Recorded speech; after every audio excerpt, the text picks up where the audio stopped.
86 is my favorite series of all time. Not even a question. If you asked me what anime you should watch, I'd recommend without a second beat 86. It is probably one of the best new shows to come out in recent years and has some of the best storytelling and animation I've seen. But as quickly as it appears, it disappears again. It's like God appears on Earth giving us a taste of heaven, then fucks off with no promise of return. And the only news we got for the series was for a fucking pachinko game. They're literally giving us a bunch of balls to look at bouncing around. And this series on Mal is higher rated than Dungeon Meshi, One Punch Man, and fucking Hunter x Hunter. Fuck. And all these series are getting large adaptations.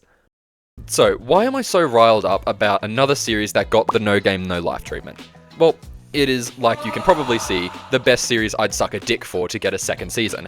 But I should probably explain why I love this series so much, why you should definitely watch it, and why it is such an underappreciated gem. It isn't underrated, it's perfectly rated. It's underappreciated, a hidden gem. So, the first thing is that the show actually tackles and challenges its characters really well. It actually forces them to make tough decisions and learn from really bad mistakes.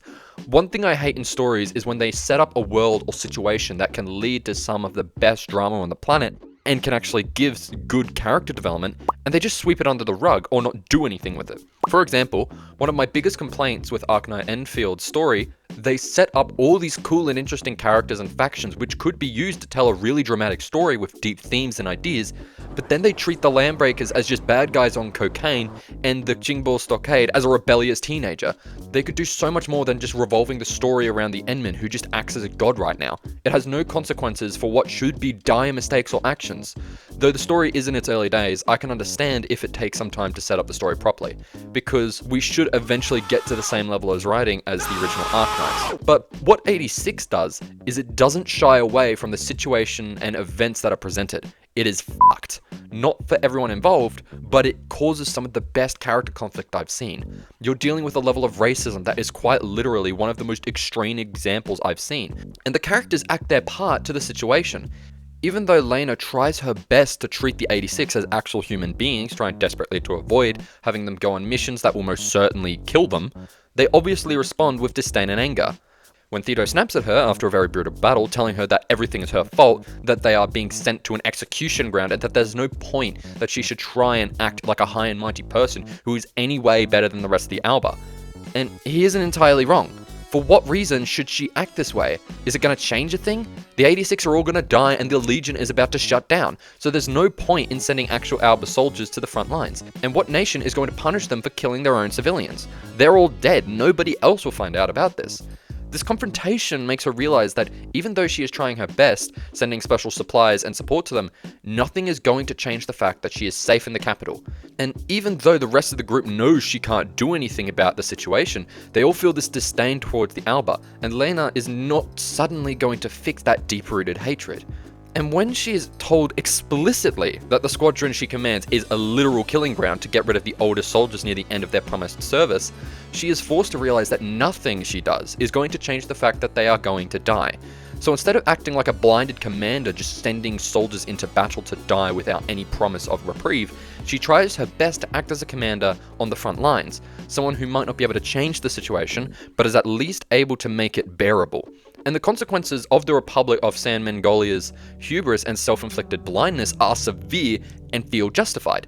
Many times when dealing with an evil country or evil leader in anime, they lose not because of their own actions, but because their hero came in and saved the day, opening the eyes of the public to the evil ways of the government. So the country is never punished for its actions. And more than that, the civilians are not punished. So many stories are afraid of punishing innocent people or those who have no idea of what is happening in the story, and they only punish the corrupt politicians at the top. And what ends up happening is the consequences for the severe actions of these evil kings is localized to them.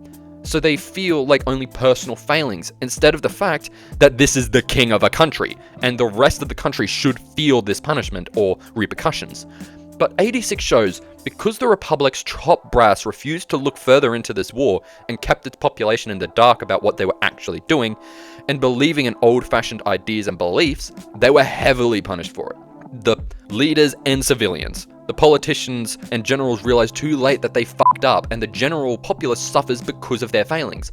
Obviously, these people shouldn't have to die and run for their lives because their own government lied to them, but it is what happened, and they are going to have to deal with that, which is why the story of 86 feels so real.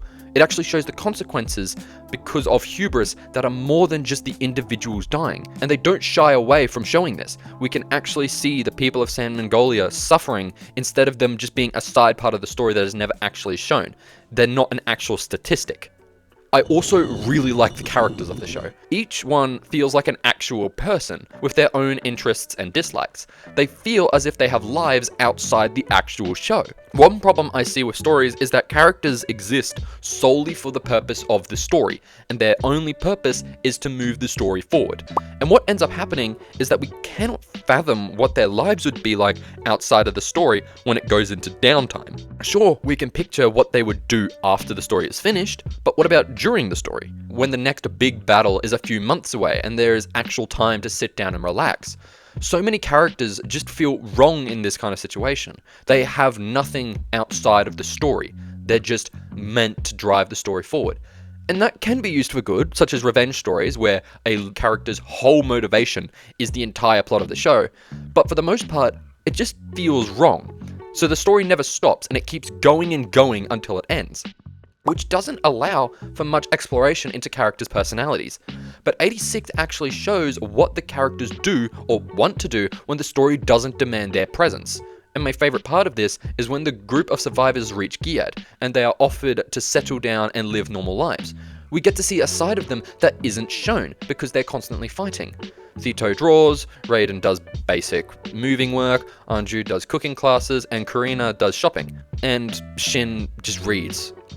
He reads a lot. It shows that these are people rather than vessels for the show to progress through. But even though they're offered this, they feel lost. They don't feel like they belong and wish to return to the battlefield. And this is another thing I absolutely adore about this show. They show the absolute horrors of war and what it does to people, and in this case, children. It shows that war takes away all that makes us human, especially for kids. For example, in All Quiet on the Western Front, when the main character goes on leave from the front lines and goes back home, he feels the same feeling of being lost. He doesn't know what to do. He takes a bath, sleeps in a warm bed, and talks with the old folk of the town. But when they ask him what he wants to do after the war, he doesn't know. The war stripped him of his wants and forced him to grow up faster than he ever should have. It leaves him with nothing, no agency. The war is now all he has ever known, to the point that calm and in his own home feels odd to him. And that is the same thing that happened to our band of characters. They were forced to fight in a war at a very young age, the age where you still don't know what you want to do with your life. And then when the war came and took that part of their life away, how can you imagine what your life would be like if you don't even know if you are going to make it that far? So when they are offered the life that was taken away from them, they don't know how to react. They don't know what they really want to do. They have no purpose. And so they returned to the only purpose they knew, the war. 86 shows that war is more than just a simple fight in your life. It becomes your entire life. And the even funnier thing is, they are criticized for wanting to return, called Battle Crazy 86 by Gilead soldiers, the same ones who rescued them. They can't fathom being completely absorbed by war, because they weren't forced into fighting. Those who are fighting are those who are actively choosing to fight, rather than being drafted or racially segregated. So they see the 86 as crazy, even though they know that they were forced to fight. Now, the biggest part of the show, and what it is mainly known for, is racism. It is the main focus, at least in the first part, and is quite important to the show's message. And it is one of the best uses of racism I've seen in anime. Like I was saying before, the show doesn't shy away from its more heavy themes, and racism is no exception. And the best part is that the show treats it more than just racism bad. When people write shows about racism or suppression, it is very easy for the story to just devolve into those guys are bad because they look different, or just a really bland racism bad idea. They just say that racism is bad, but they never address the reason it even exists, or they use really simple or dumb reasons. Or they are overly in support of it, making the victims seem so comically bad that there are no redeeming qualities about them, like with many orcs in fantasy, where they are treated as a bad race of people who kill for no reason, avoiding or not even touching upon the issue, even though many times these orcs are actually a really smart group of people who have their own customs and traditions. But what 86 does differently is that they actually address the source of the racism and the consequences of it. It shows that racism is more than just those people look different, and look into the reasons countrywide racist ideas can spread. In the beginning, before the war, the 86 were already in the minority in a very homogenous society, with some ideas of anti-86 bias existing beforehand. But when the war occurs, it accelerates these simmering racist ideas to a whole nother level. And because the Republic is a very proud country, they don't want to sacrifice its own citizens, and they see the 86 to blame, as the countries they were originally from attacked the Republic with the Autonomous Legion. And at this point, Giad, the creators of the Legion, was a monarchy, and the Republic was I believe, a democracy, one in which its founding revolution they killed and prosecuted their own monarchy and nobles, so they are already predisposed to hate them. So they used 86 as a scapegoat, justifying it by saying that they were the ones who caused the country to go to war, and they used this as a guise to systematically kill them. And to justify it to the blissfully ignorant population, they treated them as non-human, less than pigs, and since they aren't seen as humans, they call them autonomous drones, so they can hide the fact that it is humans inside the Juggernauts, and they justify it to themselves, the leaders, that they are paying for their people's crimes, similarly to Marley's racism and treatment of the Eldians.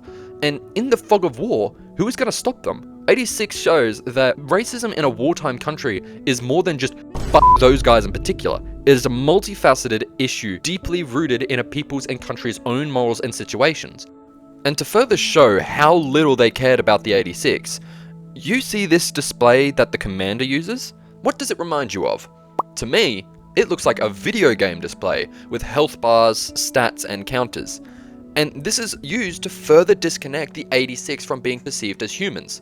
If all the commanders see is a video game display, it subconsciously reinforces the idea that the people fighting aren't actual people, but instead video game characters that are easily dispensable. And the other funny thing is that this is different from Giad, because Giad has cameras on the battlefield so they can see what is happening, but San Mangolia has only this video game display.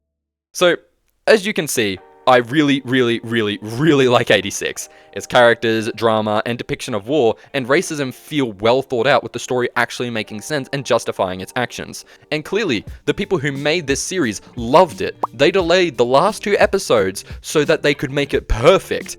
And the funny thing is, what I have talked about here is a small taste of what this show has to offer. We just scratched the surface here. There is so much more to talk about, from the many more characters that are here, other themes and such, the music from Hiroyuki Sawano, that guy, and the amazing use of CGI. To be honest, I think I might as well make a second longer video about this series than this one, because I just want to rave more and more about this amazing show, so you might have that to look forward to. A deep dive, if you will. And in the meantime, please give the show a watch. Even if the eventual second season comes out and it is terrible, it doesn't matter. This by itself is a 10 out of 10 show. Not an 8, not a 9, a 10. A masterpiece.